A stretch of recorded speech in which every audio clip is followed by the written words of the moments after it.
반갑습니다. 저는 한국 HR 포럼의 김기진입니다.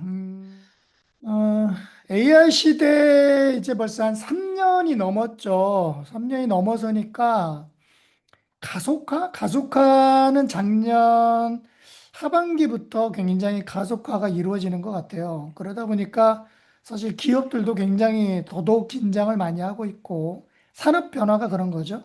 또 HR로 보면 또 인사, 또 교육적인 측면에서도 방향을 잡고 또 그걸 계획하고 실행하는데 계속 무언가 만만하지 않아요. 뭐 그런 것들이 좀 있고요. 뭐 그런 여러 가지 상황들은 좀 이따 우리 김대경 소장이 함께 여러분들께 공유할 예정입니다. 한국 HR 포럼은 뭐 거의 20년 넘게 이쪽 HR 분야를 깊게 파고 있고요. 그런 부분에 있어서 기업과 대학을 중간에 연결해서 좀 더 잡 매칭을 하는데 노력을 하고 있습니다. 좀 더 앞에 제가 오프닝을 좀 하고 이후에 우리 김대경 한국 HR 포럼의 GPT 연구소장님이십니다. 김대경 소장이 AI 시대 기업이 찾는 인재와 채용 변화, 어, 어쨌든 팩트를 전달해야 되니까 뭐 좀 더 뭐랄까 좀 말이 좀 셀 수 있어요. 근데 그게 팩트니까 일단 그런 사항들 가감 없이 뭐 공유를 한번 해주시고요. 그런 부분에 있어서 좀 더 이제 여러분들은 대학 쪽에서 어떤 고민들이 있는지 뭐 간단하게 요약 실태 조사한 게 있는데 구글 결과로 가지고 간단하게 한번 피드백을 좀 하고 이후에 또 취업 부서에서는 어떠한 역할들을 새롭게 해야 될까 한번 이렇게 고민하는 시간 그리고 또 간단하게 제가 좀 준비한 게 있는데 그러한 부분에 AI 기반의 과연 교육들은 또 어떤 변화가 있는지 그리고 마지막에 FTP 학습 설문인데 응답해 주시고 또 뭐 수료증 필요하신 분들 또 도서도 제가 질문을 디자인하라와 또 GPT를 이렇게 키웠다 뭐 이렇게 또 출간한 게 있는데 나는 GPT를 이렇게 키웠다는 뭐 다음 달 정도 몽골로도 번역을 해서 그 대기업에 이렇게 또 배포가 될 예정입니다. 그래서 2권 정도 준비를 했는데 뭐 필요하신 분들은 뭐 한 권 선택해서 신청하시면 제가 우편으로 보내드리도록 하겠습니다. 자, AI 시대에 그러면 어떤 단어들이 떠오를까요? 지금은 뭐 워낙 키워드가 많아서 일단 2개를 그냥 오늘은 가져왔어요. 내일은 또 다르겠죠. 일단 가져온 건 변화와 속도입니다. 무엇이 어디까지 변해 있고 또 그 속도는 어떻게 되고 또 여러분 우리는 또 학생들은 그런 속도를 내기 위해서 어떤 고민들을 해야 될까? 무엇을 실행해야 될까? 뭐 이런 것들이 있는 것 같아요. 짧게 큰 흐름으로 보면 23년도가 GPT가 등장을 했죠. 그래서 여의도에서 한 330명 정도 신청을 해서 도대체 세상이 바뀐다는데 뭐냐라고 포문을 한번 열었었고요. 24년도에는 기업 쪽에는 이제 HR 분야에 전체적으로 혁명이 일어나는 것 같다. 그래서 이제 이런 부분들을 가지고 이제 시동을 한번 걸었던 거고요. 그래서 이제 전반적인 ESG부터 레볼루션 시리즈를 만들어가면서 기업의 출간이 목적이 아니고 육성 교육으로 이제 기업들을 진행을 해왔고요. 작년의 경우에는 이제 이런 것들을 조직 문화에 어떻게 또 적용을 할까 해서 그런 맥락에서 각 기업의 사례 발표 뭐 이런 것들을 하면서 방향을 잡아가고 일부 시도들을 하는 거에 좀 더 집중을 뭐 했던 시기가 있었고요. 그런 것들이 이제 몽골 대기업에도 이런 사항들을 전파하는 데 기여를 했던 시기였던 것 같습니다. 정기적으로 꾸준히 줌으로도 몽골 기업들은 AI 투닝을 통해서 역량 교육들을 진행을 하고 있어요. 자, 올해는 정말 굉장히 더더욱 빠르게 진행을 하고 있어서 이걸 어떻게 해야 될까 저도 고민을 많이 했는데 한국 HR협회는 2008년도에 창립을 했습니다. 그래서 지난주 이번 달에 한 게 198회 포럼을 진행을 했는데 한국 HR 협회 이 네이밍 가지고 과연 앞으로 AI 시대를 어떻게 될까를 좀 고민을 좀 했거든요. 그래서 저희 또 대부분 현업자들이 같이 운영을 하고 있는데 결국은 앞으로 AGI 시대를 넘어 ASI 시대가 온다. 그러면 결국은 초인텔리전스, 초지능 시대가 온다라고 보면 과연 인간은 어떻게 그런 부분에 대비를 해야 될까 해서 큰 그림 맥락에서 한국 ASI 협회, 영어로 카시아라고 합니다. 카시아. 옛날에 아카시아껌이 있었죠. 아카시아껌. 아카시아를 생각하시면 됩니다. 그래서 5월 달에 200 대출범들을 이제 준비를 하고 있습니다. 시간이 되시는 분들은 5월 달에 초대장 보내드릴 테니까 한번 서울에 또 올라오시거나 인근에 계시면 참여를 하셔도 좋을 것 같습니다. 그래서 이번 달에 이제 쭉 HR 담당자를 모아서 워크숍들을 많이 했어요. 과연 AI 시대의 기업은 조직 내 육성, 인재는 어떻게 가야 될까? 그러고 보면 또 대학에서는 그러한 부분을 또 어떻게 접근을 해야 될까? 이런 것들을 심도 있게 고민을 하면서 방향을 잡았던 시간들이 좀 있었습니다. 그걸 정리해 보면 트리플 A로 좀 정리가 되는데요. 대체적으로 채용 담당자들이 공통적으로 얘기하는 거가 한 두 가지, 그리고 뭐 상황에 따라 이제 키워드가 다르겠지만 그 중에 이제 뭐 세 번째가 되는데, 공통적으로 얘기하는 거는 태도입니다. 태도. AI 시대 이전의 태도와 AI 시대 이후의 태도는 굉장히 다릅니다. 정의 자체가. 결국 태도는 여러 가지 흥미, 관심, 호기심, 또 그런 부분들의 AI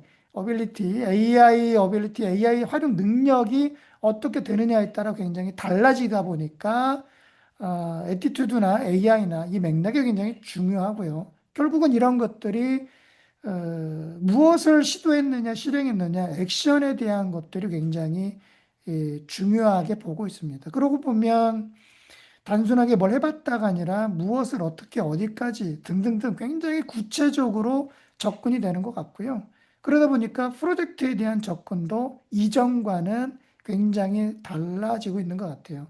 그러한 부분들이 이전에 대학에서 이제 또 교수님들의 강의나 또 취업을 또 지도하고 있는 여러분들이거나 그런 것들이 약간 방향과 역할들이 조금씩 달라지고 있는 것 같아요. 결국은 게임의 규칙이 바뀌었다면 거기에 대해서 그저 무언가 대응을 미리미리 해야 되지 않나 이런 생각들이 듭니다.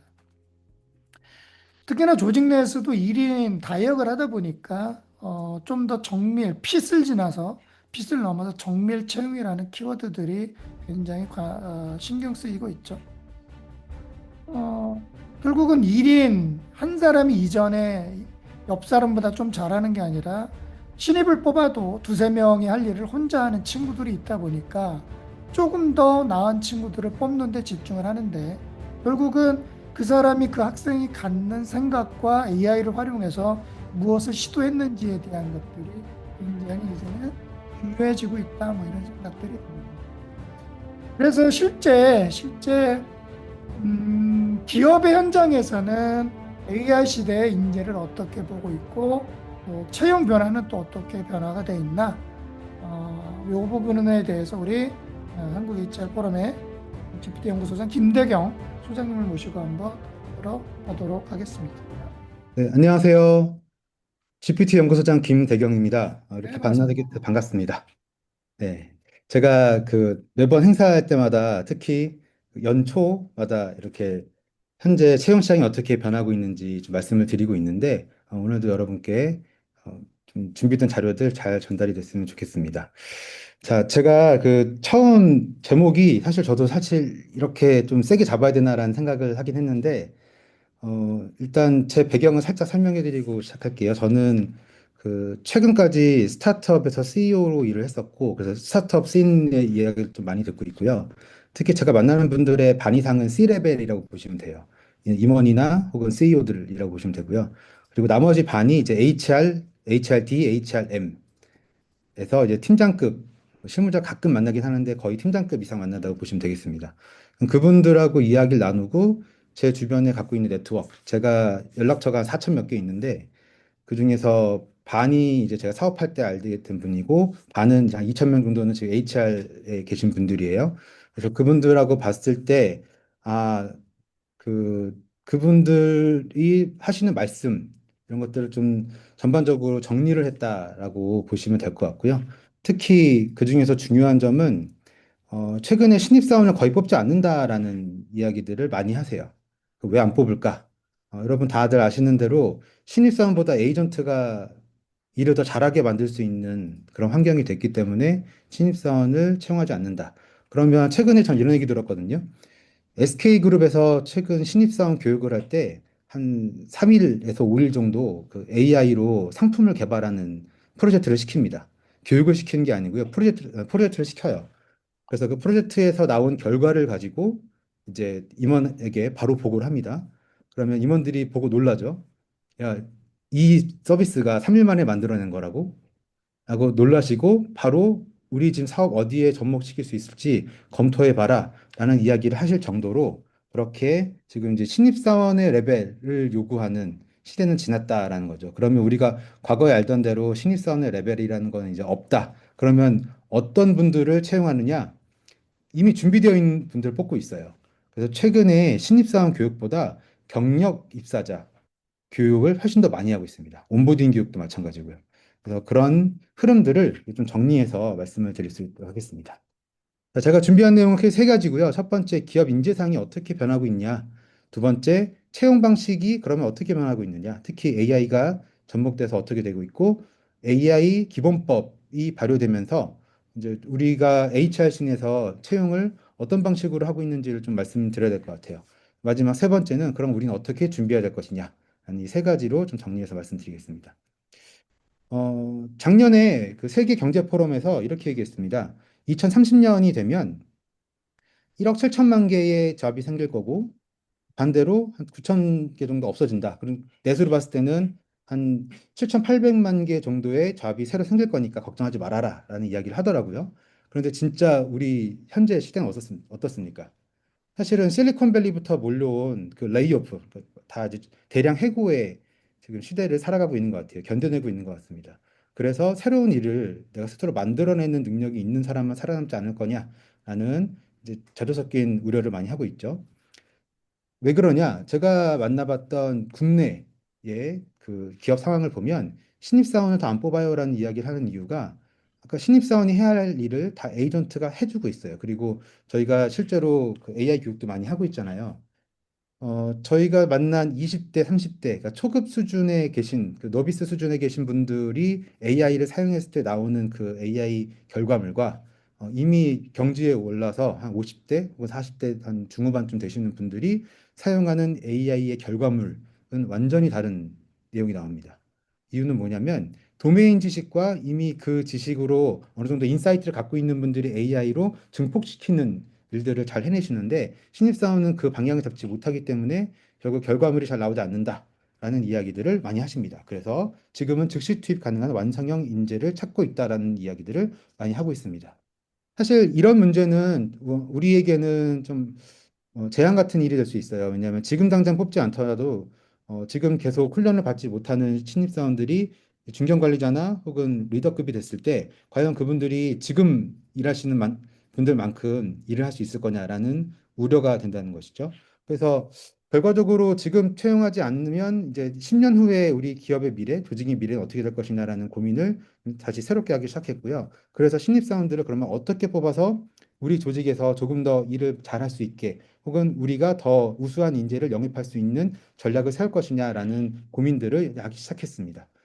그래서 AI에게만 맡기는 것은 정답이 아니다라는 것을 조직이 이제 알고 있어요. 알고는 있지만 당장 살아야 되니까 그렇게 그런 선택을 할 수밖에 없는 것이죠. 그리고 전 세계적으로도 이 현상은 우리나라에만 있는 현상이 아니고 전 세계적으로 다 동일한 현상을 겪고 있습니다. 그래서 한국이 기술적으로 특히 그 자동화의 잠재력을 갖고 있는 아주 뛰어난 나라라는 걸 다 알고 있어요. 특히 젠슨황 같은 경우에도 그 인프라부터 시작해서 인재 그리고 반도체까지 모든 걸 다 갖고 있는 나라라고 인정할 정도로 우리나라는 AI에 비교적 잘 준비가 되어 있는 나라이고 우리나라의 목표도 3강 미국, 중국, 그다음에 우리나라 이렇게 목표를 삼고 있는 것도 굉장히 현실적인 목표라고 생각합니다. 하지만 우리가 노동시장에서는 어떻게 될 것이냐? 보면 여러분 혹시 그 주변에 들어보셨나요? 최근에 우리나라 제조업체에 어떤 바람이 불고 있느냐? 크게 두 가지 바람이 불고 있습니다. 하나는 AI를 진짜 라인에 어떻게 깔아서 얼만큼의 생산 효율을 높일 것이냐라는 고민을 많이 하고 있고요. 그리고 저에게도 그런 요구를 많이 하고 계세요. 그래서 직접 제조업체 현장에 와서 이런저런 공정을 고쳐달라, 뭐 데이터 분석 어떻게 하는지 알려달라, 의사결정 방법을 알려달라 이런 요청을 많이 하고 있습니다. 그리고 두 번째는 그 생산 라인 안에서 그 로보틱스에 대한 변화가 있습니다. 그래서 지금 알려지진 않았지만 사실은 대외비로도 많이 하고 있는데 지금 공장에 예전에 우리가 알고 있던 산업용 로봇이 아니라 휴머노이드가 이제 속속 들어가고 있습니다. 현대자동차부터 시작해서 많이 그 도입한 그 기업도 있지만 아직 한 번도 도입하지 않은 전통 산업, 특히 제조업에서도 이제 휴머노이드가 속속 들어가서 파일럿 테스트를 시작했습니다.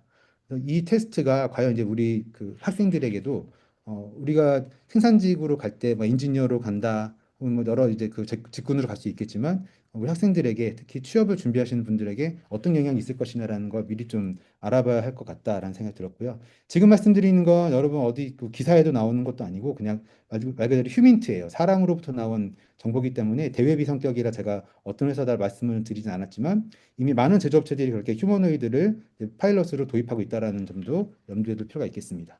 이 여파는 과거 같으면 뭐 1년이 걸렸던 것들이 지금은 이제 불과 한 학기 혹은 뭐 반년만 지나도 반년 안에도 충분히 그런 영향이 우리가 체감할 정도로 느껴질 겁니다.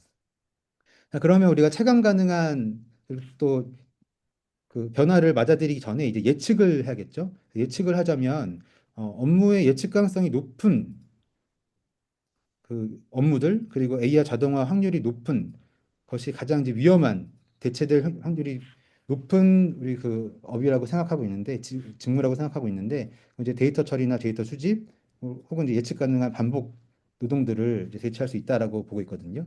그러면 반대로 생각했을 때 우리가 목표로 두고 있는 그 직무가 우리가 어, 구직을 하고 싶은 그 직무가 이 세 개 위험구역 안에 들어가 있는 업무인지를 한번 봐야 됩니다. 간단하게 말씀드리면 그 컴퓨터 화면 있죠. 그러니까 디스플레이에서 일을 하고 디스플레이로 납품을 하는 그런 프로세스를 갖고 있는 업종은 대부분 위험하다. 그 직무는 대부분 위험하다라고 보시면 되고요. 두 번째는 반복해서 그 물리적으로 아주 간단한 작업을 하는 노동은 이제 앞으로 좀 위험해진다라고 보시면 되겠습니다. 대표적으로 우리가 이제 배달업을 많이 생각하실 수 있는데 배달은 아직 한참 멀었어요. 배달은 거의 마지막에 있다고 생각하는데 그보다 그 택배에서 이제 물류에서 분류하는 작업 있죠. 분류하는 작업들은 이미 많이 자동화가 되어 있습니다.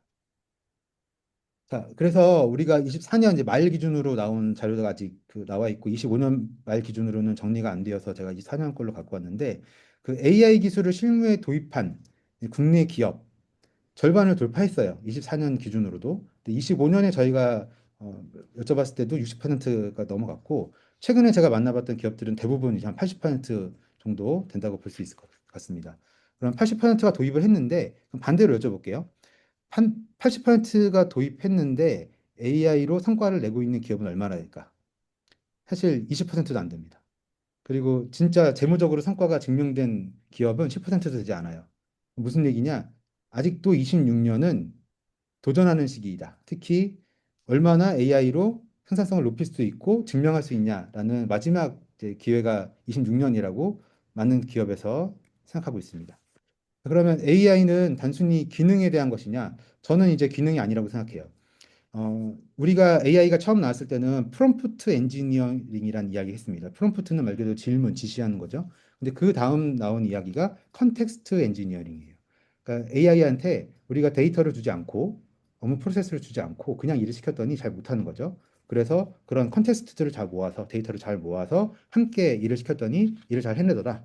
라는 이제 관점에서 컨텍스트 엔지니어링이 나왔습니다. 하지만 작년 12월부터 시작된 오픈클로로 촉발되어 있는 이런 에이전트가 이제 속속 우리의 업무를 파고들고 있습니다. 그 에이전트들을 이제 내가 어떻게 오케스트레이션하고 어떻게 묶어낼 거냐라고 해서 여러분 그 전선을 의미하는 하네스라고 들어보셨을 거예요. 그래서 지금은 에이전트를 대상으로 하는 하네스 엔지니어링이란 개념이 들어와서 그 개념이 이제 우리의 일자리를 우리의 직무를 하나 두 개씩 변형시키고 있는 단계라고 보시면 될 것 같아요.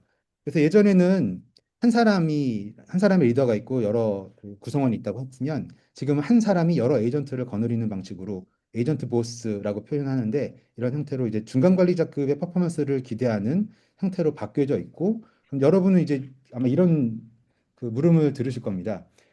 과연 여러분은 지금 몇 개의 에이전트와 함께 일하고 있습니까? 라는 질문을 받으시는 시대가 될 거예요. 제가 10년 좀 넘은 것 같아요. 11년 전에 나온 영화 중에 이런 영화가 있었거든요. 이렇게 전 세계 수재들을 다 모아서 여기서 최고의 인재를 뽑기 위해서 어떤 그 약간 방탈출 같은 퀴즈를 냅니다. 그런데 그 퀴즈를 낼 때 그 모인 사람들 다 수재들이니까 서로 이제 물어보는 거예요. 당신은 몇 개의 언어를 할 수 있어요? 라고 물어봤을 때 그분들은 이렇게 대답하시더라고요. 나는 5개의 자연어를 하고 3개의 기계어를 해. 그 기계어 중에 하나가 이제 뭐 C가 될 수도 있고 자바가 될 수도 있고 혹은 파이썬이 될 수도 있는 거죠.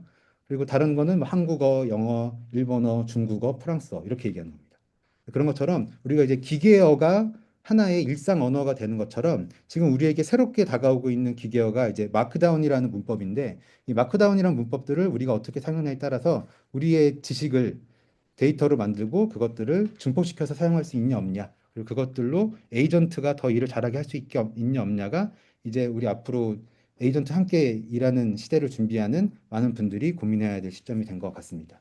그래서 에이전트는 지금 글쓰기뿐만 아니라 리서치, 디자인, 데이터 분석, 심지어 코딩까지 다 대체하고 있죠. 그래서 우리가 하고 있는 일 중에 과연 이런 일들이 얼만큼의 비율을 가지고 있느냐를 봐서 우리가 어떻게 접근을 해야 되는지 좀 결정할 필요가 있을 것 같아요. 그래서 지금은 이제 내가 직접 한다. 그러니까 내가 뭔가 일을 한다고 했을 때 내가 직접 해야 되나? 라는 생각보다는 내가 어떤 에이전트한테 시켜서 어떻게 검토하는 기준을 만들고 내가 이 고객들이 어떻게 해석할 수 있을까라는 것들을 함께 만들어내는 전체 설계자의 역할을 좀 요구하고 있다라고 말씀드리고 싶어요. 그래서 에이전틱 AI가 이제 지금 26년에는 정말 파괴적으로 변화의 동력을 가지고 있고 그리고 이미 많은 분들이 이 파괴적인 동력을 가지고 새로운 사업들을 만들어서 런칭을 하고 있습니다. 그래서 지금 여러분이 보시기에 사실 우리 기업들이 어떤 채용 전략을 갖고 있고 채용 계획을 갖고 있는지를 알아보시는 것만큼 더 우리가 힘을 쏟아야 될 부분은 이 산업이 어떻게 변하고 있느냐. 특히 우리가 진짜 어떻게 어떤 일을 했을 때 돈을 벌 수 있냐라는 점을 좀 먼저 고민을 많이 해봐야 되는 시기가 아닌가 싶습니다. 그래서 오케스트레이터로서 총괄 기획자. 그러니까 요즘은 제 주변에 신입사원 뽑아요라고 하는 이야기보다 경력사원 뽑아요는 당연히 많고요. 그보다 최근 더 많이 늘어난 그 피드들은 이겁니다. C-레벨 뽑습니다. CEO나 혹은 임원급의 인재를 영입하고 싶어요라는 이야기들을 과거에는 헤드헌터들이 저희한테 뭐 전화도 오고 했었는데 지금은 그렇게 안 하고요. 이제 공개적으로 C-레벨을 뽑고 있습니다. 그것처럼 점점 많은 분들이 이제 총괄 기획하시는 특히 이제 과거의 개념으로 보면은 프로덕트 오너와 비슷한 역할을 하시는 분들을 많이 찾고 있어요. 그러면 우리 학생들은 그런 경험이 있나? 당연히 적겠죠. 하지만 이제 그런 경험을 해봐야 되는 거예요. 내가 지금까지는 배웠어요, 알았어요. 그리고 뭔가 뭐 학교에서 과제를 줘서 그 과제를 뭐 팀 플레이로 해봤습니다. 그리고 그 과제가 어느 정도 수준이 되어서 공모전에 나갔어요. 여기서 끝이 아니라 그게 실제로 어떤 고객들로부터 호응을 얻었고 얼만큼의 반응을 얻었냐는 걸 이제 증명해내야 될 필요가 있다라는 거죠. 그래서 그런 것들도 이제 지금 많이 요구하고 있다. 그리고 그것이 없으면 사실 같이 일할 때 우리가 같이 일할 수 있을까라는 걸 검증하기가 쉽지 않다라는 것이죠. 그래서 AI 결과물로 정확하게 검토하고 판단할 수 있는 능력이 있냐 없냐라는 것들을 많이 요구하고 있습니다. 그래서 우리는 최종 의사결정을 하는데 얼마나 우리의 능력을 많이 쓸 수 있느냐라는 것들을 좀 더 많이 요구받고 있고요. 특히 우리나라는 데이터가 많이 부족한데 그 데이터를 얼마나 잘 다루느냐도 그 결과물의 품질을 좌우하는데 큰 영향을 미치기 때문에 우리가 데이터까지 잘 다룰 수 있는 그렇게 한번 다뤄본 경험이 있는 사람들을 더 많이 찾는 것 같습니다. 그럼에도 불구하고 이제 이재명 정부에서 많이 노력한 것도 있고 또 최근에 이제 반도체와 뭐 군산이나 혹은 이제 여러 가지 그 지금 맞이하고 있는 업체에서는 정부의 요청에 호응해서 4만 명 정도의 규모에서 이제 채용을 하겠다라고 이야기는 해요. 이야기는 하는데 정말 그렇게 뽑고 있냐? 사실 좀 지켜봐야 될 것 같습니다. 그 전에도 많이 얘기했지만 뽑는다는 얘기 해놓고 안 하는 경우도 더러 있었고 하지만 이제 그분들도 실제 그 현장에 라인을 구축하고 있고 그 라인을 구축할 때는 사실 사람이 없을 수는 없거든요. 꼭 필요한 인재들이 있기 때문에 그 인재들은 계속 필요로 한다. 그럼 우리가 그렇게 산업의 변화에 맞춰서 준비된 인재들을 잘 공급할 수 있는지 우리의 커리큘럼 한번 좀 돌이켜 봐야겠다라는 생각을 좀 하고 있어요. 그래서 재밌는 건 AI가 그 신입사원 수준이라고 말씀드렸잖아요. 그럼 우리가 처음에 여러분도 이제 신입사원 시절이 있었을 테니까요. 잘 생각해 보시면 우리가 신입사원 시절에 처음 만들어냈던 그 초안들은 과연 몇 퍼센트짜리였을까? 80점 정도 되지 않았을까? 그럼 나머지 20%는 계속 우리 상사 혹 함께 일하는 동료와 더 품질을 높여가는 그 과정이 필요했을 거예요. 그런 것처럼 지금은 그 초안을 만들어내는 걸 AI가 이제 80% 수준까지 왔기 때문에 이제 그 우리 초급 수준의 인력들을 대체한다고 볼 수 있거든요. 근데 반대로 그러면 우리 초급 수준이 아니라 저는 초급 이상의 품질을 만들어봤던 경험이 있습니다라는 걸 증명한다면 결국은 그 20%를 채울 수 있는 건 AI가 못 채워줘요. 저도 AI를 엄청 많이 쓰지만 AI가 완벽하게 만들어주는 일은 거의 없었습니다. 사용하는 우리 사용자가 그걸 검토하고 판단해서 조금 더 나은 방향을 제안하고 이대로 만드는 그 가이드를 줄 수 있는 이렇게 판단하고 그러니까 검토하고 판단하고 새로운 방향을 제시하고 더 높은 수준으로 만들어낼 수 있는 그 패스를 만들어줄 수 있냐 없냐의 차이였던 것 같아요. 그래서 우리는 단순하게 툴을 사용하는 것이 아니라 이제 인사이트가 필요합니다. 그래서 이제 배움에 그치지 않고 실행을 해서 그 실행으로부터 얻은 실패든 성공이든 그런 경험이 좀 필요할 것 같아요. 그리고 그 경험을 많이 갖고 있는 분들이 주로 이제 시니어라고 할 수 있는 적어도 10년 이상의 경력 갖고 있는 분들이 그렇게 갖고 있기 때문에 그래서 그런 분들을 더 조직에서 많이 요구하고 있어요. 그래서 반대로 우리는 이제 초급으로서 전략을 세우자면 그런 작은 경험들을 다 내가 이제 새롭게 내가 지금 목표로 하고 있는 그 취업하고자 하는 그 직무에서 내가 AI를 활용해서 이런 것도 해봤어요, 저런 것도 해봤어요라는 것들 중에서 만들어낼 필요가 있다는 거죠. 저도 그 신입사원 그 채용 관련해서 뭐 코칭도 하고 컨설팅도 많이 하고 있지만 만나보면은 사실 목표가 불분명한 분들이 대부분이고 그러니까 목표를 본인이 목표로 하는 직무가 불분명한 경우가 거의 대부분이고 만약에 그 오랫동안 그 목표를 갖고 있던 분이 있다 한다면 상당히 많은 그 경험이나 혹은 뭐 공모전 그 출품했던 것도 그렇고 그리고 본인이 직접 일을 해봤던 것도 그렇고 다 이렇게 연결을 시키는 분들이 있어요. 근데 말씀드렸다시피 대다수는 목표가 없기 때문에 그 목표 설정부터 먼저 좀 해보고 많이 경험을 할 수 있도록 실제 실무를 경험할 수 있도록 해주는 게 좀 좋지 않겠다라는 생각을 많이 하고 있습니다. 자, 그리고 그 제타 세대들은 특히 이제 지금 여러분이 함께 그 캠퍼스에서 여러분의 고객으로 만나고 있는 그 학생들은 사실 AI를 그 일하는 도구로 쓰지 않습니다. 한번 물어보세요. 내가 일할 때, 그러니까 물론 그 과제할 땐 썼겠지만 뭔가 돈을 만들어내는 일을 할 때는 쓴 적이 별로 없을 거예요. 거의 대부분 80% 이상은 다 친구로 쓰고 있습니다. 그러면 반대로 이렇게 한번 생각해 보시는 거죠. 우리가 만약에 기업가 정신이 있다고 한다면 이런 제타 세대가 사용하고 있는 이런 감정적 소통을 AI가 더 잘 할 수 있게 내가 인터페이스를 어떻게 만들 수 있지? 누구에게 접근하게 할 수 있지? 라는 것들을 더 한번 고민해 보고 상품화시키는 서비스를 만들어 보는 그런 노력들을 한번 해볼 수 있겠죠. 근데 그런 노력을 하는 분들은 별로 없고 여전히 소비자로 남아 있다는 거예요. 소비자로 남아 있는 분들은 사실 생산자 사이드로 갔을 때는 굉장히 어려워하십니다. 그 사고 자체가 빨리 바뀌지가 않아요. 그래서 그런 변화의 시기가 좀 필요하다는 거죠. 그리고 그것도 다분히 저는 훈련으로 좀 어느 정도 채울 수 있다고 봅니다. 그래서 우리는 지금까지 질문을 했지만 이제 질문이 아니라 발문, 새로운 길을 혹은 내가 새로운 아이디어를 먼저 AI가 말할 수 있도록 만들어내는 그런 역량이 좀 필요하다라고 볼 수 있고요. 그 첫 번째는 저는 생각의 구조라고 생각해요. 여러분 자기소개서 뭐 많이 코칭 해보시면 알겠지만 생각이 정리가 잘 안 돼 있고 자기 생각을 어떤 용어로 쓰는 것이 더 적합한지를 잘 모르는 학생들이 더 많습니다. 그래서 먼저 본인들의 생각을 좀 정리하는 그리고 자료로 만들어 놓고 그것을 구조화시키는 그런 과정들을 먼저 한번 해봐야 될 것 같아요. 자, 그래서 이제 지금까지 말씀드린 내용들은 전체적으로 그 약간 AI 사이드의 이야기라고 한다면 지금부터 말씀드릴 것들은 이제 인간적으로 어떻게 준비해야 될 것이냐라는 건데 첫 번째는 말씀드린 대로 나만의 스토리가 데이터로 되어 있느냐 안 돼 있느냐가 핵심일 것 같아요.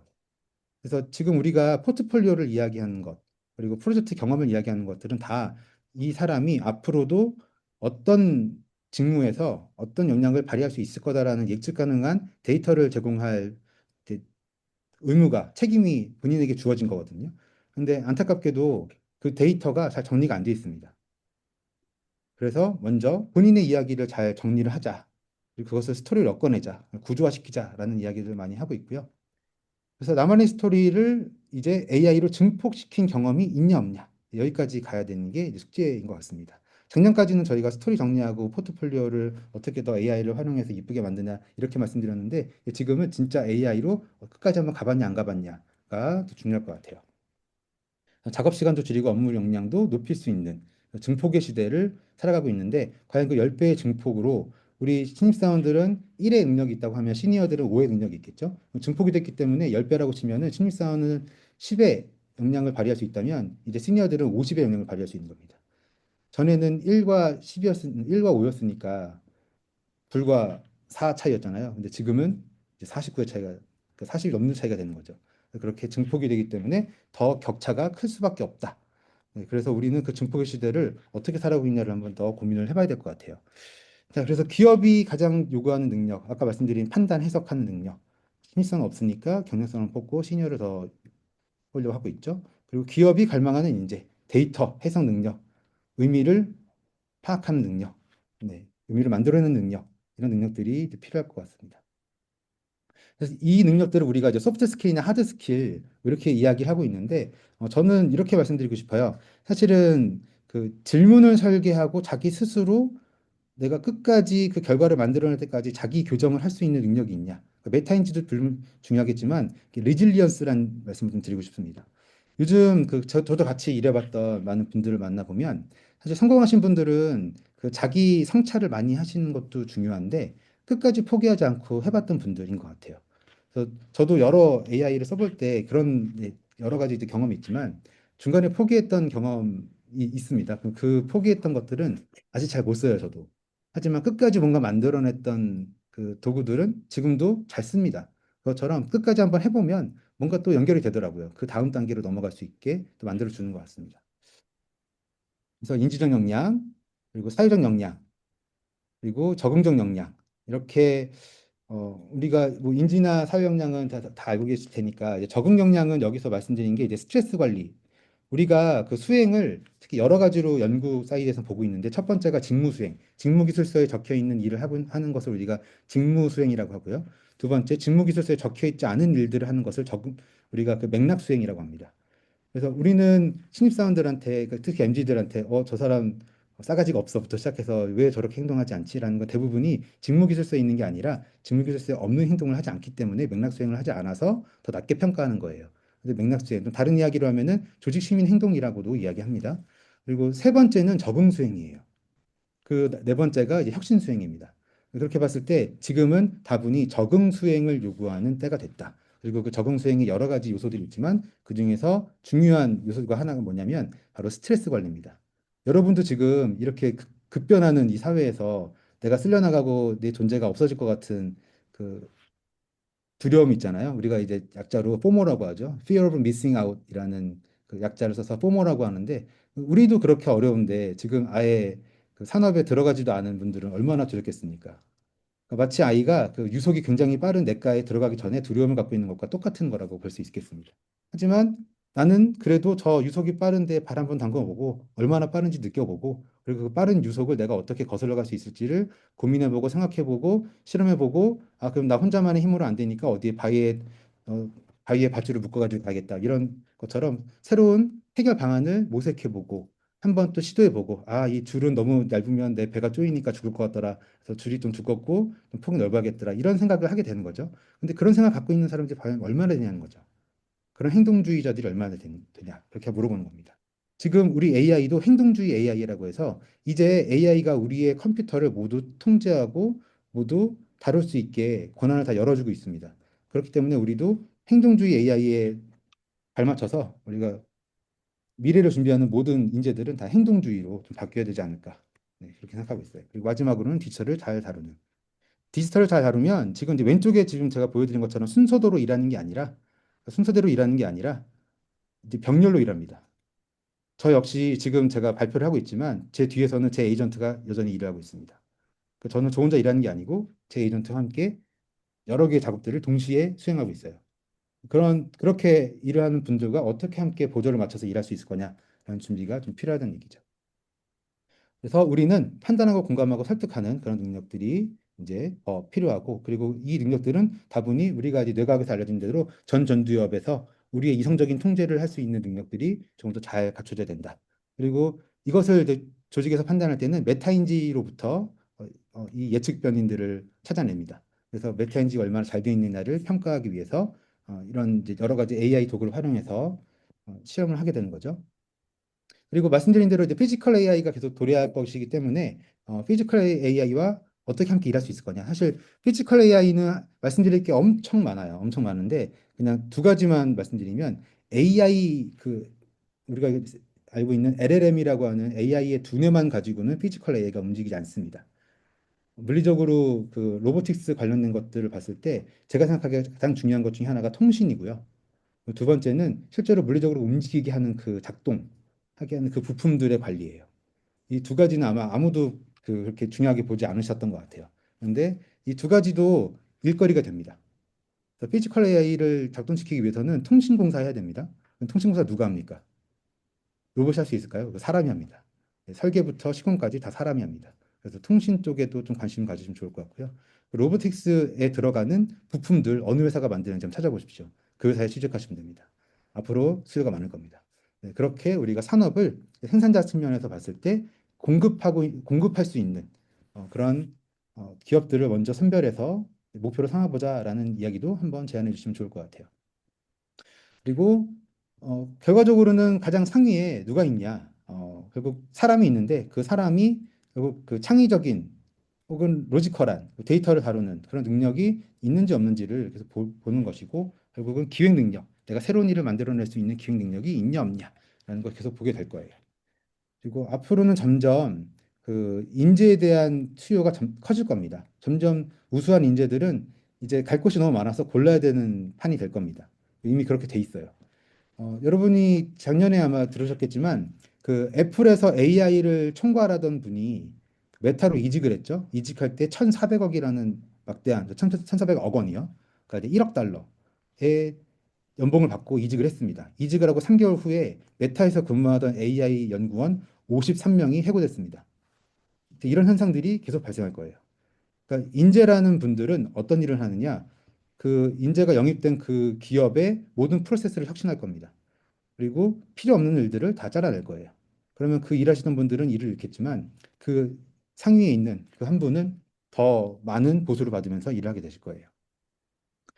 자, 그래서 뭐 삼성도 그렇고 현대도 그렇고 SK도 많은 그 인재들을 영입을 할 겁니다. 앞으로 계속 새롭게 만들어내는 그 산업들에서도 계속 인재가 필요하기 때문에요. 그래서 우리가 아까 말씀드린 공급 사이드에서 어떤 산업이 화랑이 될 거냐라는 우리가 예측을 할 수 있다면, 전망을 할 수 있다면 이제 그 부분에 그 산업에 먼저 좀 도전해 볼 수 있는 준비를 함께 해보자 하는 말씀 좀 드리고 싶습니다. 자, 그래서 우리는 이제 인공지능 데이터 반도체를 가지고 이제 3강으로 가겠다라고 기치를 올리고 있는데 과연 우리의 내재화된 것들은 얼마나 준비되어 있냐? 사실 여기서 제가 뭐 다른 거 다 떠나서요. 재생에너지는 너무 먼 얘기고 1번으로는 사이버 보안 말씀 좀 드리고 싶어요. 사이버 보안은 우리나라는 굉장히 취약합니다. 아직도 한참 멀었어요. 그래서 사이버 보안에 대해서 한번 생각해 보시면 앞으로 최소 20년 정도는 일자리가 많이 좀 생기지 않을까. 왜냐하면 이 보안을 어떤 분은 뭐 AI가 다 할 수 있다고 생각하시는데 그렇지 않습니다. 보안은 여러 가지 법적 문제 때문에 사람이 꼭 들어가야 돼요. 사람이 책임지도록 되어 있습니다. 그래서 그 자격증 하나 따놓으시면 상당히 오랜 기간, 저희가 생각한 20년 보고 있는데 적어도 사이버 보안은 그 정도의 시간은 버틸 수 있을 거다라는 말씀 드리고 싶고요. 그리고 이제 직무가 분계돼 있어요. 그래서 내가 어떤 뭐 카피라이터라고 생각해서 입사를 했는데 들어가 보시면 뭐 디자인도 해야 되고 파워포인트도 만들어야 되고 새로운 기획도 해야 됩니다. 그런 것처럼 이제 직무의 경계가 없다. 그러니까 조직이 살아남기 위해서 할 수 있는 것들은 다 해내야 된다라는 좀 그런 유연한 마음가짐도 한번 좀 요청하시면 좋을 것 같아요. 아, 저는 디자이너로 들어왔으니까 디자인만 하겠습니다. 라고 하면은 그 디자인이 AI가 대체되는 순간 그분은 이제 할 일이 없게 됩니다. 네, 그래서 말씀드린 이제 유연한 사고 그리고 유연한 자세가 좀 필요하다 말씀드리고요. 그래서 우리가 이제 좀 집중해야 될 거 한번 정리해서 말씀드릴게요. 일단 뉴칼라라는 이야기가 나오고 있는데 이 뉴칼라는 결과적으로는 기술적 숙련도도 필요하고 창의적인 문제 해결력도 필요하고 협업을 하는 능력도 필요합니다. 앞서 말씀드린 네 개의 중요한 역량들이 다 섞여 있는 인재라고 보시면 되고 거기에 이제 좀 유연한 능력도 같이 좀 필요할 것 같아요. 그리고 이제 앞으로는 그 역량이 아니라 이제 스킬 기반으로, 그러니까 기술 기반으로 모든 채용이나 혹은 이직, 혹은 평가가 이루어질 확률이 높습니다. 당장은 어렵겠지만 앞으로 10년 후가 되면은 아마 역량이라는 개념 자체가 과거에 존재했던 어떤 하나의 예전의 그 추억이었어라고 할 정도로 이제 그렇게 좀 빠르게 변할 거라고 보고 있고요. 그리고 지금은 채용을 할 때 역량을 갖춘 분을 채용하는 게 아니고 그 스킬을 갖춘 분을 채용합니다. 그리고 그 스킬이 그 사람보다 에이전트가 그 스킬을 더 잘한다라고 하면은 그 에이전트를 채용하는 거예요. 그런 식으로 지금 전체적으로 어떤 인재에 대한 정의부터 시작해서 이제 채용에 대한 개념이 많이 바뀌고 있다라는 걸 음, 알고 접근하면 좋을 것 같고요. 그리고 진짜 돈을 버냐 벌지 못하냐라는 이제 실력주의라는 이야기도 이제 미국에서부터 지금 계속 확장이 되고 있습니다. 그래서 핵심 도메인 한 가지는 꼭 필요하고요. 거기에 타 분야를 계속 호기심을 가지고 좀 문을 두드려 보는 그런 노력도 필요하고 거기다 AI를 활용해서 증폭시키는 이 세 가지 하이브리드 스택에 대해서도 한번 고민할 필요가 있을 것 같아요. 우리가 경력 개발을 할 때 뭐 경력 사다리다, 모자이크다 여러 가지 모델이 나왔지만 제가 생각하기에는 이 핵심 도메인 하나는 무조건 가지고 있어야 돼요. 그리고 핵심 도메인의 한 40% 수준 정도 되는 그래서 타 분야에 대한 지식이나 관심, 좀 경험을 좀 쌓으실 필요가 있고 거기에 계속 AI 활용 능력을 탑재해서 한 30% 정도는 계속 AI를 잘 쓰는 실험하는 데 좀 시간을 쓰시면 딱 맞지 않나 싶습니다. 그리고 직무별로는 이제 업스킬을 계속 하셔야 되는데 사실 정말 일을 잘하시는 분들은 본인이 내가 이렇게 공부했으면 서울대 갔을 거야 라고 하실 정도로 지금 더 열심히 공부하고 계십니다. 예전에 그 고3 시절 때보다 지금 더 열심히 공부하는 분이 훨씬 많으세요. 사실 저도 지금 AI가 도입된 이후에 잠을 잘 못 자고 있거든요. 그것처럼 너무 많이 공부할 게 너무 많고 해야 할 게 너무 많아요. 그래서 실제로 저만 그런 줄 알았더니 이제 그 맥킨지에서 조사한 것도 그렇고 영국에서 조사한 것도 그렇고 AI가 도입된 이후에 더 많은 분들이 과로를 하고 있습니다. 그러면 그 과로를 좀 줄여줄 수 있는 분들이 왔으면 좋겠어요, 저는. 그 우리 함께 일하는 그러니까 동시대에 살아가는 사람으로서 누가 더 많이 알고 적게 알고 누가 뭐 지식이 있고 없고 자격이 있고 학위가 있고 없고 그게 중요한 게 아니라 동시대에 살아가는 동료로서 함께 할 수 있는 분을 좀 같이 육성하면 좋겠다라는 마음으로 이 자리도 준비를 했습니다. 그래서 끊임없이 공부를 하실 필요가 있고 그래서 채용이 어떻게 바뀌느냐 이제 뭐 ATS 들어오는 거는 많이 아실 테니까 대신 요즘에는 이런 걸 많이 합니다. 이제 핵심만 좀 말씀드릴게요. 그 AI가 작성한 것들을 98% 수준으로 정확도로 다 잡아냅니다. AI가 썼다 안 썼다 다 잡아냅니다. 그래서 적어도 그 티가 안 나게 하시려면은 AI로 6번 이상을 돌려야 티가 안 나거든요. 그 정도 노력은 들여야 된다. 그리고 적어도 그 안에 들어있는 이야기들은 진짜 나의 이야기여야 한다. 왜냐하면 인성 면접 때 다 물어보거든요. 다 보여요. 본인의 진짜 경험인지 아닌지가 다 보입니다. 네, 그래서 반드시 쓰더라도 도움을 받더라도 뭐 일부 이렇게 여러 가지 교정을 받더라도 메인 핵심 스토리는 내 것으로 가져가자라는 말씀을 좀 드리고 싶고요. 그리고 두 번째는 지금 이제 면접 누가 봅니까? 처음엔 사람이 안 보죠. 처음에는 다 AI가 봅니다. AI가 다 스크리닝하고 AI 면접으로 다 스크린을 해놓고 나중에 사람이 보거든요. 그럼 그 능력, AI가 들었을 때 그 문장의 흐름이 좀 자연스러운지부터 시작해서 그리고 표정이 괜찮은지 그럼 다 보거든요. 그래서 그런 것들을 좀 준비하는 그래서 AI 면접도 여러분 많이 훈련시키시잖아요. 근데 그 준비를 이제 안 할 수는 없어요. 앞으로 점점 더 많아질 거예요. 왜냐하면 HR 담당자도 인원이 줄었습니다. HR 역시 AI 자동화의 그 바람을 이렇게 거꾸로 가는 게 아니라 타고 가고 있거든요.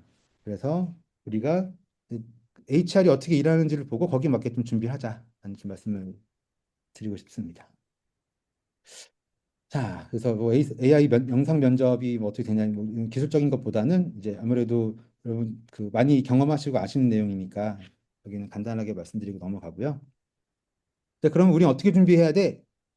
라는 말씀을 좀 드리고 마치겠습니다. 먼저 그 청년 노동 시장에 대해서 이제 사회적인 그 논의가 시작이 됐습니다. 그러니까 지금 아까 처음 말씀드린 대로 지금 신입을 채용하지 않으면 10년 후에 우리나라의 산업은 누가 이끌어갈 거야? 이건 사회적인 문제거든요. 이거는 일개 기업이 감당할 수 있는 수준의 문제가 아닙니다. 그래서 이런 이제 위기를 돌파하기 위해서 범부처 쪽으로 인재 양성에 관한 정책이 좀 바뀔 거라고 보고 있고요. 이것도 같이 좀 유심히 보시면 좋을 것 같고, 특히 이제 K 디지털 트레이닝이나 혹은 청년들 대상으로 하는 여러 가지 정부의 그 프로그램들이 있거든요. 그 프로그램들을 적극적으로 좀 도입해서 사용하시기를 좀 권해드려요. 그리고 무엇보다 이제 수도권 중심, 특히 이제 지역 대학을 어떻게 좀 살릴 거냐, 그것도 지역 대학을 중심으로 이 로컬 사업이나 이런 것들도 많이 좀 추진하고 있습니다. 그래서 사실은 지금 동시간에 일어나고는 있지만 저는 경기도 그 창조경제혁신센터하고 좀 연이 있어요. 제가 거기서 투자를 받기도 했고 거기 제가 예전에 일하던 그 스타트업의 사무실이 있기도 했고요. 근데 지금 동시간에 이제 그 창업 관련된 행사를 또 하고 있어요. 그쪽에서. 지금 그쪽뿐만 아니라 여러 그 지역에 있는 창조경제혁신센터에서 그렇게 창업 관련된 프로그램들을 많이 진행을 하고 또 네트워킹도 많이 합니다. 그래서 그곳에 한번 가서 경험해 봐라라고 좀 말씀해 주시는 것도 좋을 것 같습니다. 그리고 절대 학교에서 배우는 것만으로 경쟁력이 셀 수가 없어요. 여러분 잘 생각해 보시면 학교에서 배운 것만으로 취업을 할 수 있는 세대는 아마 제 윗세대 한 90년대, 그러니까 뭐 95학번, 96학번이 거의 아마 마지막이었을 거예요. 정말 마지막으로. 나머지 분들은 다 학교에서 배운 것만으로는 이제 취업한다는 거는 어렵다라고 보시면 돼요. 그래서 진짜 시장이 요구하는 것들을 빠르게 빠르게 학습할 수 있는 그런 능력이 필요하고 또 무엇을 학습했을 때 더 유리한가라는 걸 안내해 줄 수 있는 것들이 이제 우리 컨설턴트들의 역량이나 몫이 아닌가라고 생각합니다. 그래서 정리하면 결과적으로는 AI가 만들어낸 1차 산출물을 사람이 다 뛰어넘기 어렵습니다. 24시간 일하는 AI를 이길 수는 없죠. 그래서 우리는 판단하고 그리고 더 품질 높고 고객에게 적합한 서비스가 무엇인지를 내 경험으로 알아낼 수 있는 통찰이 필요해요. 그래서 그 통찰을 만들어주는 방식으로 커리큘럼을 좀 설계할 필요가 있다고 보고요. 결국 그런 이야기들이 모였을 때 퍼스널 브랜딩도 더 자연스럽게 될 거라고 생각합니다. 그리고 그렇게 내용이 있는 상태에서 포트폴리오를 만들어야 더 매력적으로 보이지 그냥 포트폴리오만 이쁘게 만든다고 딱그 눈에 띄진 않거든요. 그래서 우리가 퍼스널 브랜딩에 대해서도 한번 좀 더 깊게 고민할 필요가 있다. 그리고 이제는 이건 이제 진짜 정말 중요한 얘기인데 우리만 잘 쓴다고 되는 게 아니고요. 앞으로 스크리닝을 AI가 할 겁니다. 그러면 우리가 그 검색 최적화 SEO에서 이제 GEO로 넘어왔잖아요. 생성형 AI 최적화처럼 넘어온 것처럼 이제 AI가 잘 읽을 수 있게 쓰는 것도 중요해졌어요. 작년까지는 중요하지 않았는데 이제는 AI가 내 포트폴리오, 내 그 레주메를 저 잘 읽게 만드는 방법도 이제 그 기법으로 나와 있는 것들이 있습니다. 그래서 그 기법을 활용해서 AI가 나를 더 스크리닝하지 않도록 하게 만드는 노력도 한 번 더, 한 스푼 더 얹어주면 좋겠다고 생각합니다. 말씀드렸던 회복 탄력성과 유연성 이 두 가지가 지속적으로 학습하는 데 아주 큰 영향을 미치고 특히 성격의 오요인에서 봤을 때는 이 개방성이 굉장히 중요하잖아요. 그래서 더 많이 좀 경험을 열어놓고 할 수 있게 그렇게 경험을 많이 제공해 줄 수 있는 그런 쪽 가면 좋을 것 같습니다. 자, 그래서 결국은 인공지능을 잘 활용하는 분들이 활용하지 않는 분들을 대체할 겁니다. 명백해졌고요. 이미 그런 일들이 벌어지고 있습니다. 그래서 우리 학생들이 진짜 산업의 여군으로서 AI를 등에 업고 AI를 타고 날아갈 수 있게 여러분이 도와주시면 그리고 또 저 역시 이 산업 현장에서 그런 분들과 함께 일하기를 고대하고 있으니까요. 이렇게 많이 도와주시면 또 저희 KHR 또 카시아가 함께 여러분의 일을 더 잘하실 수 있게 도와드리는 역할을 함께 할 수 있기를 기대하면서 발표 마치겠습니다. 감사합니다. 실태조사 결과 공유는 우리 그 구글 응답 결과 보고 제가 간단하게 한번 피드백을 드려보도록 하겠습니다. 자, 기업에 중요하게 보는 역량이 뭘까요? 자, 전공 직무, 또 문제 해결. 일단 뭐 우선순위니까 거기에 약간 밀린 게 디지털 활용 능력인데, 지금은 좀 이 부분에 관심을 좀 비중을 둬야 되지 않을까 싶어요. 사실 이것 자체가 활용 능력이 어느 정도 되어야 실제 지금 AI 시대에 문제 해결이라는 걸 할 수가 있거든요. 이 사항들이.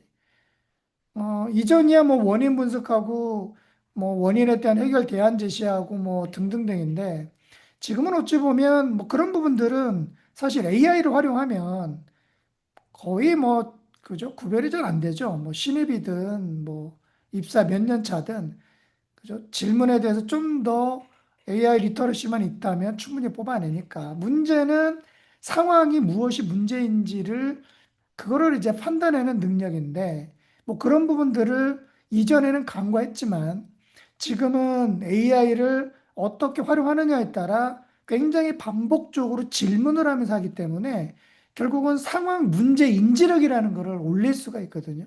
이 사항들이. 이게 아직 기업 내부에서도 뭐 전문가들이 있는 게 아니어서 그 부분에 아직 굉장히 몰입은 못하고 있는데, 어쨌든 대학교 내에서 그런 사항들을 학생들을 키워주는 것, 그거 자체가 사실 전반적으로 AI를 잘 활용하는 능력이 생기거든요. 근데 그거를 놓쳐버리면 뭐가 된다? 매번 뭐 새로운 거 나오면 그 기능 익히느라 바빠요. 기능이 한두 개일 때야 배우지만 기능이 100개인 거를 수동적으로 배우는 걸 계속 가르쳐 주는 건 한계가 있죠. 기업도 사실 거의 3년 동안 기능을 알려주는 걸 가지고 교육 다 했다라고 끝나고 있는 게 있고요. 또 이제 거기서부터 이제 기업들의 또 조직 개인 차이가 벌어지는 것 같아요. 기능을 알려주는 거야 뭐 사실 관심만 가지면 충분히 할 수 있죠. 최근 채용에서 가장 중요해진 요소는 뭘까요? 프로젝트 경험에 인턴십. 어, 글쎄요. 질문이 가장 중요해서 그럴까요? 포트폴리오의 비중을 어떻게 정의하느냐에 따라 포트폴리오의 비중도 달라지죠. 어떠한 포트폴리오를 쌓을 거냐가 사실 다 연계가 되어 있거든요. 다 연계가. 그래서 그런 부분들도 이제 다시금 좀 더 정의를 다시 내리고 이 부분들을 좀 더 배치를 다시 해야 되지 않나 이런 뭐 생각들이 좀 들기도 합니다. 자, 현재 부서에서 주로 운영 중인 프로그램들은 뭘까요? 가장 높은 게 뭐 진로 상담, 특히나 취업 진로 상담은 이전보다 굉장히 뎁스 있고 굉장히 빨라졌죠. 그죠?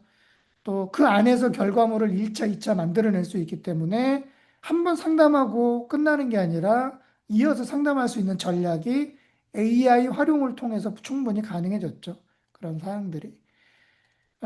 그리고 입사 지원서 클리닉도 사실상 이전에는 만들어가는 과정에서 무언가 어려움이 있었지만 지금은 완성본을 분석하면서 알려주기도 할 수 있기 때문에 이 역시 짧은 시간 내에 본인이 분석할 수 있는 관점을 만들어주는 것도 이전에는 어려웠지만 지금은 그러한 부분들도 가능하죠.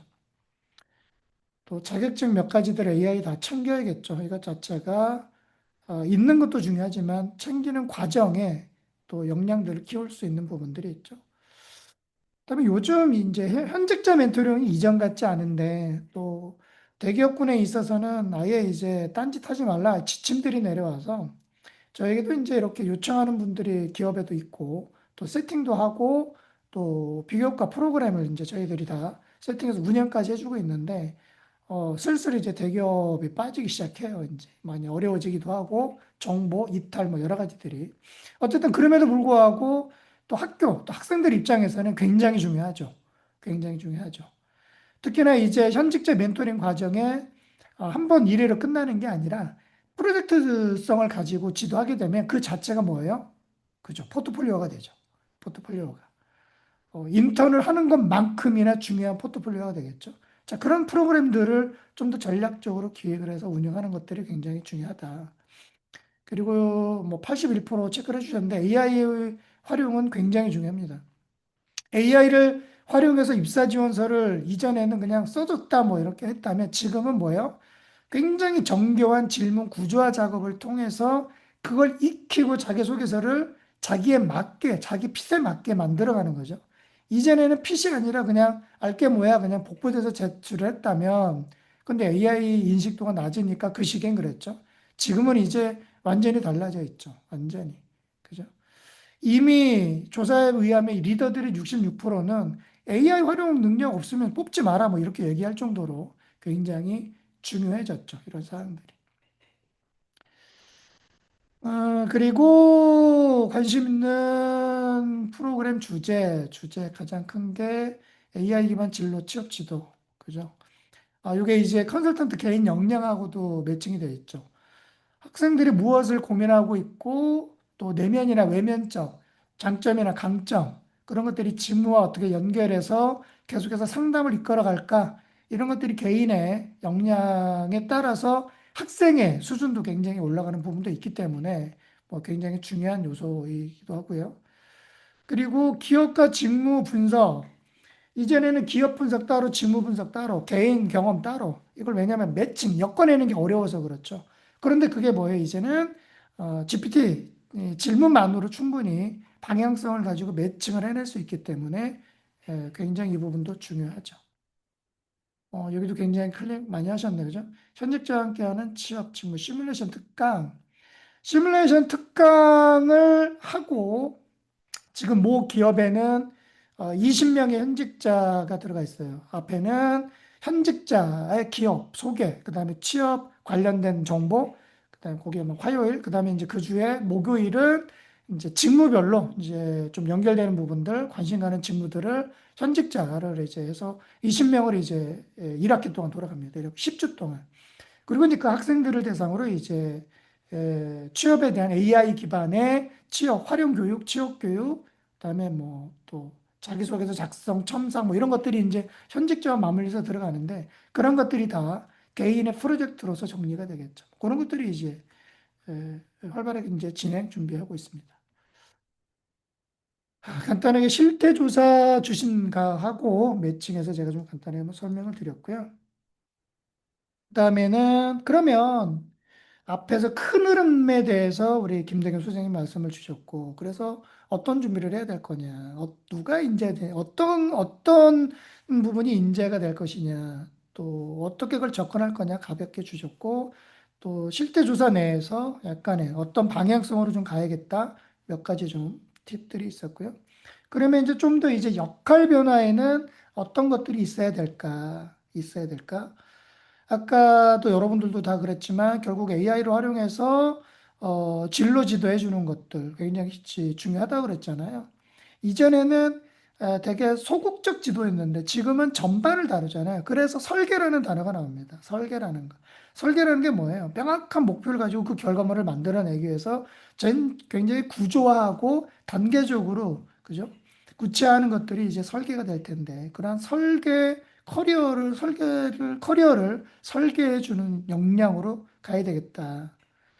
특히나 그런 부분에 있어서 또 설계를 해주지만 명확하게 뭐예요? 결과를 만들어가고 조율해 가는 과정에도 경험들을 가지고 다 매칭이라는 게 일어나거든요. 그런데 묘하게도 그 과정이 다 뭐예요? 면접 준비죠. 면접 준비. 그러니까 이전에는 뭔가 구간을 나눠서 뭐 여기 진로 상담이야, 뭐 자기소개서야, 뭐 면접이야, 또 글쓰기를 뭐 따로 수업에서 뭐 또 뭐 몇 주 동안 운영하고 막 이랬던 것들인데 지금은 뭐예요? 그야말로 취업 역량 강화라는 개념으로 보면 최종이 면접이잖아요. 모든 게 사실 실제 최강 면접력을 강화를 하기 위한 프로그램 내에서 다 연결이 되어 있는 거죠. 그런 사항들이. 결국 경계선을 넘나들 수 있게끔 하는 게 이제 AI가 되겠죠. 결국은 모든 교육에도 저희도 이제 뭐 하다못해 특강을 진행을 하더라도 에이전트를 활용해서 진행을 하고 있는데 그러한 것들을 통해서 학생들도 빠른 시간 내에 시뮬레이션을 하고 무엇이 중요하고 무엇을 보완해야 될지를 바로바로 알아서 본인의 역량을 키워 나가는 거죠. 이러한 것들을 통해서. 그래서 기본적으로 프로그램은 탐색 단계, 그 다음에 그거를 본인의 경험에서 구체적인 걸 뽑아내는 단계, 요게 이제 어떤 생각을 좀 더 정리하고 구조화하고 그러한 것들을 질문이라는 개념을 매칭하고 그걸 통해서 LMM을 통해서 AI를 통해서 결과물들을 뽑아내고 그러한 결과들을 가지고 이제 포트폴리오를 구성해 가는 것, 뭐 그게 이제 AI 이제 커리어 디자인하는 그런 개념들인데 뭐 그런 걸 가지고 이제 프로그램들을 한번 기획들을 한 겁니다. 특히나 이제 AI로 한 부트캠프 같은 경우는 아예 집중적으로 마지막 아웃풋 프로젝트까지 결과물을 이제 뽑아내는 프로그램을 한 8시간 정도를 구성을 한 건데요. 결국은 교육이 끝나지만 그것 자체가 포트폴리오의 하나에 들어갈 수 있을 정도 수준으로 프로그램을 돌리는 겁니다. 이전 같으면 거의 뭐 20시간 이상 해야 될 교육인데 이제 AI를 같이 병행해서 하기 때문에 그런 결과물까지도 충분히 뽑아내는 단계로 접근이 가능하죠. 그래서 앞단에 이제 탐색 단계에서 직무와 강점, 주제 선정부터 모든 거를 다 스탠바이 준비가 끝내는 거고 그걸 가지고 AI를 가지고 직접 일부는 본인이 챗봇도 만들어 보고 직접 그걸 가지고 결과물을 만들어내는 판들을 짜고 실제 결과물들을 만들고 노션에 정리해서 실제 제출할 수 있는 수준만큼 만들어가는 게 A로1 부트 캠프입니다. 뭐 예를 들어 이제 제가 자주 강의할 때 이제 쓰는 이제 챗봇이기도 한데 한번 내용 잠깐 보여드리면 이거 공유 드릴게요. 보여드리면 뭐 단계별로 클릭을 필요한 걸 하시면 될 텐데 앞에 2016 뭐 채용 기준 자기소개 핵심 키워드 6개를 정리해줘 그러면 요거 자체가 학습이죠. 이전에 컨텐츠를 만들어서 그걸 가지고 무언가 설명하고 했다 그러면 지금은 컨텐츠를 바로바로 생성을 하면서 피드백을 줄 수가 있는 거죠. 그러면 뭐예요? 자기소개서가 됐든 자기 생각이 됐든 뭔가 정리된 내용, 생각이 있든 정리된 내용이 있든 구조화가 되어 있든 그런 것들을 바로 AI를 집어넣고 응답된 결과를 가지고 진행을 하게 되면 개인별 맞춤 진행들이 다 가능하겠죠. 그런 사항들이.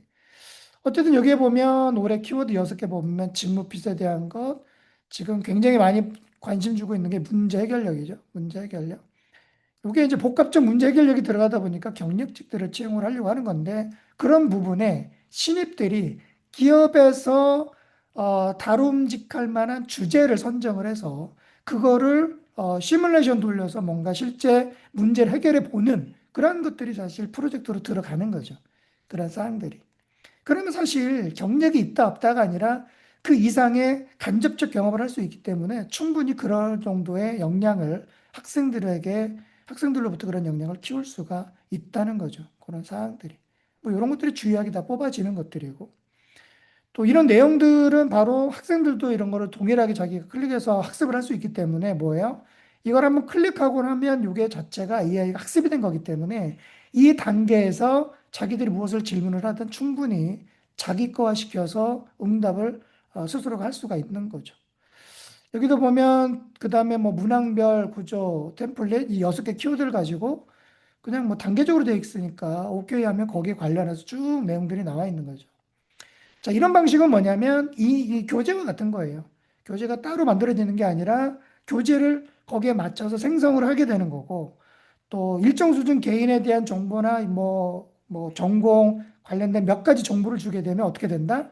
20명의 학생이면 20명의 수준에 맞게 공통적인 정보와 그 학생의 전공 등의 직무 관련된 부분에 적합된 교재가 자동으로 만들어지면서 진행을 하는 겁니다. 그러니까 짧은 시간 내에 굉장히 많은 거를 얻어낼 수가 있죠.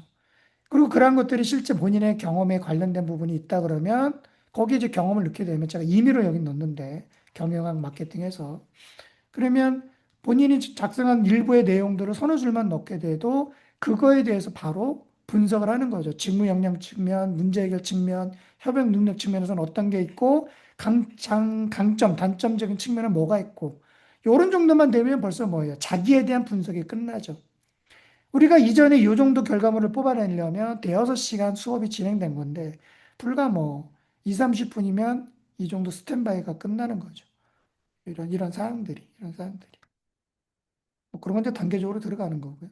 사실 또 학생들 지도를 해보면 이런 것들만 접해봐도 우와 이게 그냥 단순 레포트만 쓰는 게 아니라 굉장히 이런 것도 다 가능하구나라는 거를 보면서 더더욱 이제 또 GPT나 AI를 주도적으로 학생들이 쓰게 되더라고요. 그래서 뭐 이런 사항들이 뭐 가지고 진행을 한다는 걸 사례를 보여드렸고요. 그다음에 마지막으로 이제 결국은 AI의 커리어를 높이기 위해서 이제 어떻게 할 거냐. 결국 이제 모든 교육에 우리가 진행했던 교육에 AI가 기본적으로 들어가는 내용입니다. AI로 활용해서 아까처럼 진로 탐색을 하거나 특히나 중요한 것 AI 활용 역량을 키우는 겁니다. 기능에 대한 클릭에서 나오는 게 아니고 결국은 질문이잖아요. 질문의 구조화를 가려면 앞단에 사고라는 개념이 있어요. 그러니까 그런 것들이 나름대로의 우리의 인간의 사고가 어떻게 돌아가고 그런 것들을 통해서 질문이라는 걸 어떻게 형성해내고 그게 AI랑 어떻게 티키타카를 해야 되는가가 기본 역량인데 그게 FTP 기법을 활용해서 진행을 합니다. 그런 것들이 돼야 비로소 이제 스스로가 전공에 대한 접근, 직무에 대한 접근, 이런 것들을 매칭해서 기업에 대한, 그죠? 그거를 기업에 대한 분석을 통해 포인트를 통해서 매칭이라는 걸 하는 거는 AI가 그냥 하지 않거든요. 매칭의 방향을 정해줘야 되는데 그러한 것들을 스스로 뽑아내서 할 수 있게끔 만들어주는 거죠. 그게 AI로 활용한 문제 해결력을 높이는 과정이기도 하죠. 그런 사항들이. 그러고 나면 그걸 통해서 전략적으로 AI 자소서나 면접이나 특히나 이제 AI를 활용해서 창업 설계를 통해서 어떻게 접근할 거냐. 창업에 대한 부분도 접근도 되지만 사실 뭐예요? 창업에 들어가면 경영 전반에 대한 부분을 접근할 수가 있거든요. 그러면 기업 이해도가 높죠. 단순하게 꼭 창업을 목적으로 한다는 게 아니라 이런 것들에 대해서 접근하게 되면 기업 경영을 이해할 수 있고 각각의 기업의 구조에 대해서 특징들이 있고 그런 걸 이해하게 되면 뭐예요? 직무에 대해서 좀 더 이해가 좀 높아지거든요.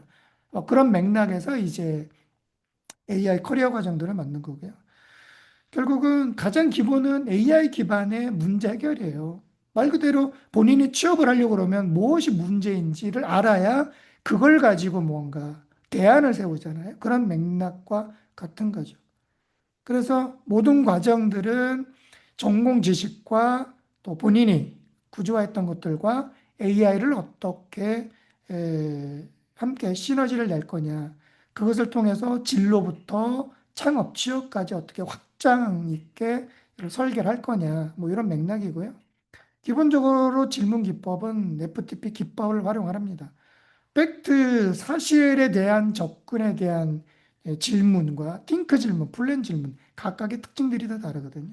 그걸 기반으로 기본적인 5개 스텝과 마지막 6개, 6번째 창업 트랙까지 이렇게 구성들이 되어 있습니다. 여기 이제 AI 전반을 다루는 내용들이고요. 특히나 AI 활용 역량은 뭐 전체적으로 일단 표준을 4시간을 구성을 했는데 AI 활용에는 여러 가지들을 사례를 가지고 접근을 하기 때문에 뭐 좀 더 뭐 시간을 좀 더 구체적으로 좀 더 잡는 게 좀 좋을 것 같고요. 이런 프레임을 가지고 접근을 합니다. 사실 뭐 대기업이나 또 몽골에 가서도 몽골에는 24시간을 했거든요. 거의 AI를 자기의 최적화를 튜닝을 하는 것만 거의 한 서너 시간을 해요. 튜닝하는 것만. 그럼 튜닝한다는 얘기는 본인의 직무 분석부터 해서 KPI 분석부터 해서 KPI를 이루기 위해서 본인의 업무, 프로세스 등등 이걸 다 분석하거든요. 그런 거를 다 정리를 해서 GPT를 학습을 시키는 겁니다. 학습을. 그래야 단순하게 질문 몇 개만 던져도 프롬프트를 장황하게 쓰는 게 아니라 단어 몇 개, 질문 몇 개만 던져도 그 이상의 아웃풋을 뽑아내는 것. 그러면 굉장히 시간이 효율적으로 쓰겠죠. 자, 그런 맥락으로 진행을 하는 건데, 마찬가지로 그 일련의 과정들을 학생들에게도 심어주는 겁니다. 그런 사항들이. 그런 사항들이. 전공 기반에서 문제 해결 포인트가 무엇인지를 잡아내고, 그 결과치들을 뽑아내는데 AI를 어떻게 접근할 거냐. 이런 맥락들이 다 들어가요.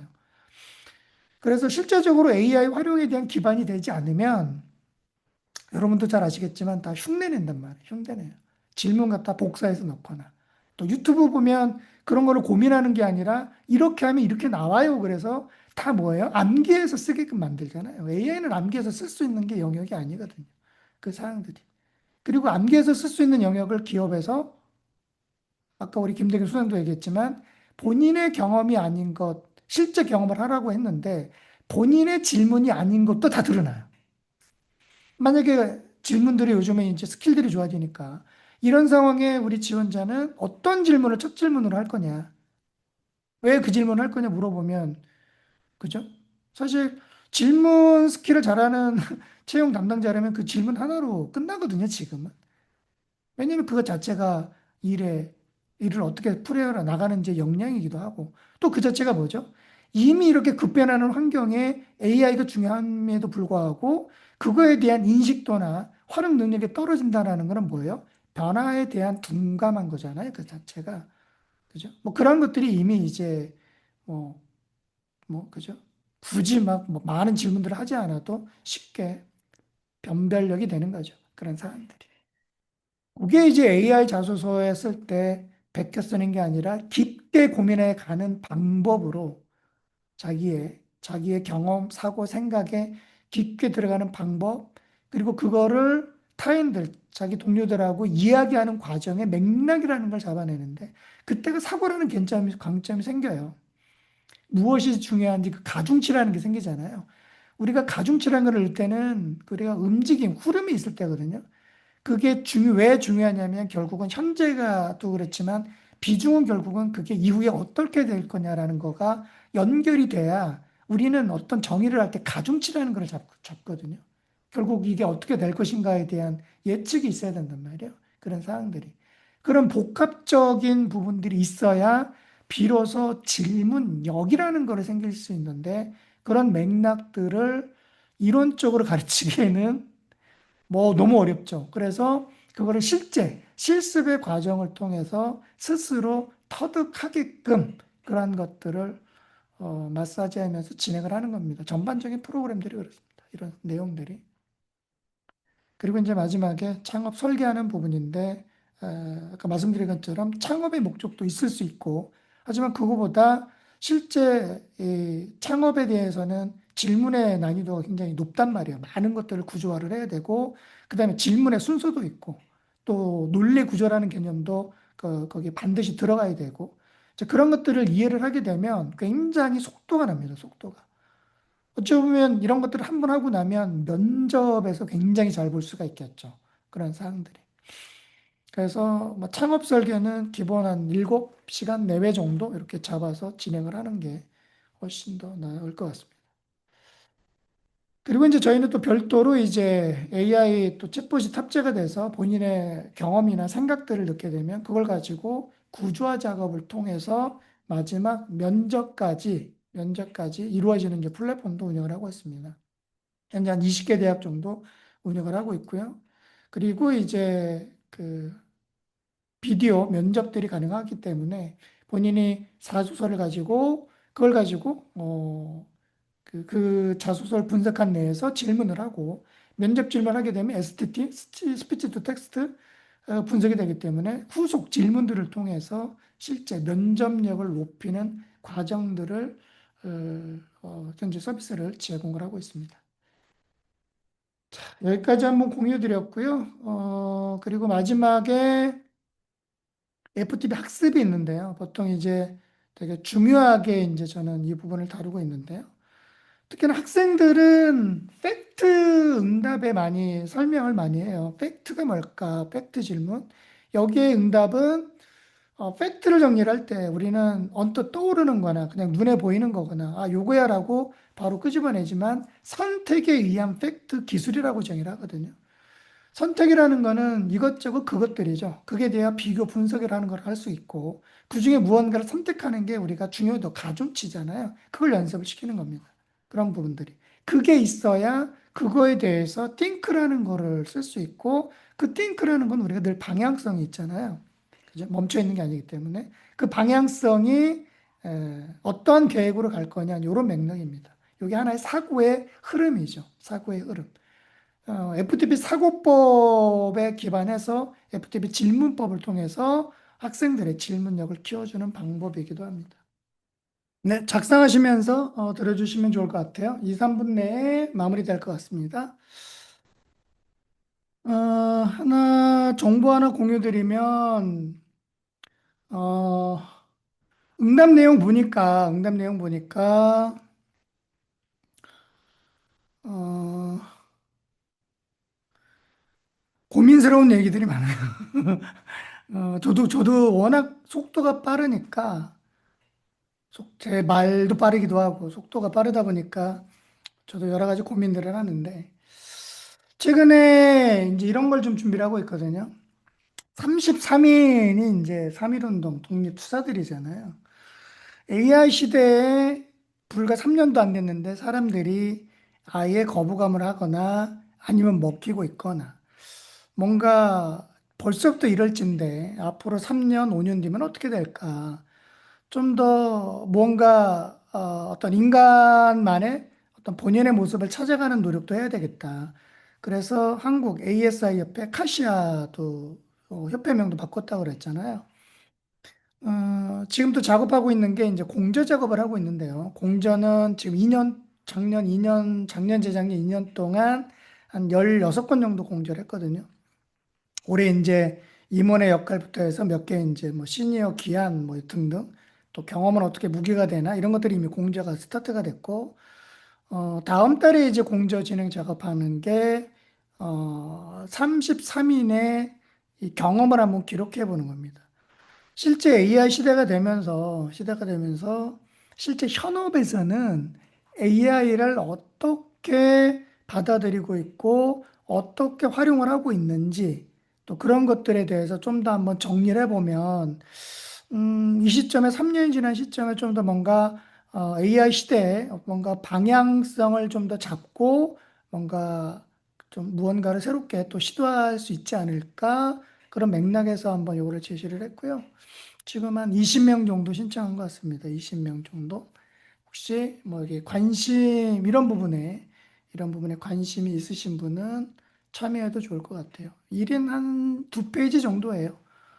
또 작성이 어려우신 분들을 또 있으면 또 그런 분들 위해서 챗봇을 만들어서 본인의 현재 하고 있는 것들을 뭐 간단하게 작성하다 보면 GPT하고 티키타카 하다 보면 2페이지 정도 분량이 뚝딱 나오기도 합니다. 그걸 가지고 책을 낼 거고요. 또 칼시아 포럼은 이제 5월달 200회 포럼 때 콘서트를 할 예정입니다. 그때 참여하셔도 좋을 것 같고요. 딱 33명 2페이지 기록을 하는 겁니다. 2페이지 기록. 자, 설문 한번 결과 한번 보죠. 설문 결과.